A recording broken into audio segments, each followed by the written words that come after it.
कल्पना भण्डारी हो। अब हामी यहीँ छौँ, यहीँ हो बनकट्टीको घर हो। सबै वरिपरिका साथीहरू छौँ, 10-12 जना छौँ। राम्रो छ। ऊ नहोस् यिनी यस्तै कबाडहरू फलामहरू आउँछ, त्यसलाई तर्काउन पर्छ। अनि कबाड एकातिर मालहरू राम्रो माल, नचाहिने माल जति फ्याँक्छौँ, जलाइदिन्छौँ। चाहिने माल हामीले यसरी निकालेर उ गरेका हुन्छौँ। राम्रो छ काम, जागिर नजिकै रोजगार पाखौँ, बालबच्चा घर पाइ राम्रै छ। हामीलाई सजिलो हुन्छ, काम चलिराखे भयो।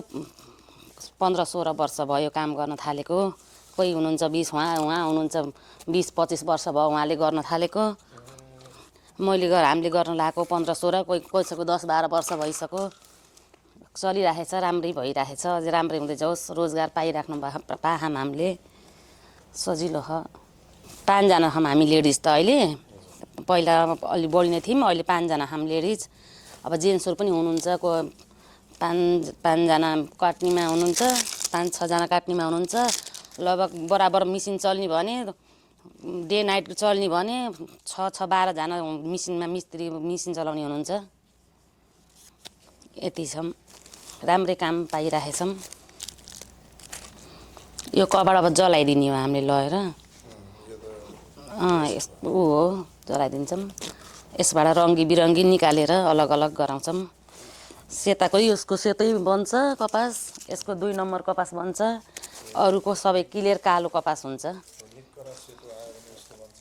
एकदमै सेतो A1 हो, राम्रो हुन्छ। सबैभन्दा राम्रो कपास यही हुन्छ। कालो कपास पनि राम्रो हुन्छ यसमा त। हाम्रोमा यस कम्पनीमा कालो कपास पनि राम्रो खालको हुन्छ।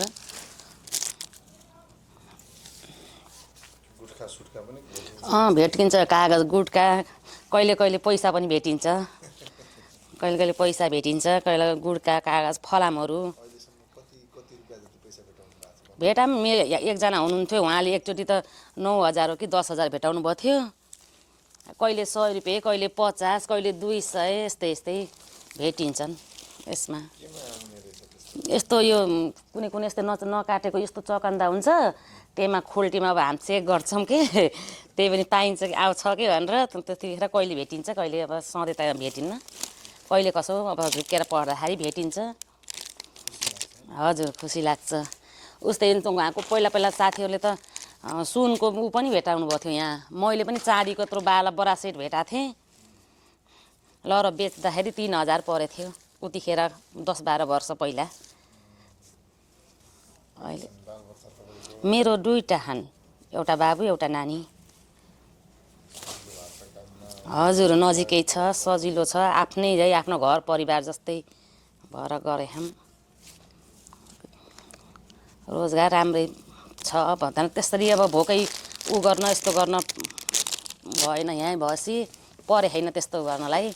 दुखी गरिबले रोजगार पाइएछ बसेर।